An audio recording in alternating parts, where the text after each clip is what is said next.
I am back once again in downtown Pittsburgh, the Steel City. I'm here making some videos for my main channel, and I plan on making a video for this channel, but weather conditions are far from favorable. The entire stay here, it's blustery and cold. Today, it's actually in the upper teens, around 20 degrees. Wind chill's around 0. It's much too cold for a traditional photo walk. It wouldn't be enjoyable, but that doesn't mean I'm not out taking photos.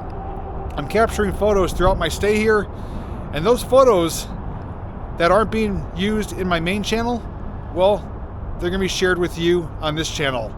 So a lot of the photos you're going to see were captured with my phone during the daytime, nighttime, showing you different parts of the city, different things that are decorated and adorned for the holiday season. So hope you sit back, relax, enjoy a hot beverage, and more importantly, I'll see you behind the camera real soon. Thanks for watching, and enjoy the photo montage.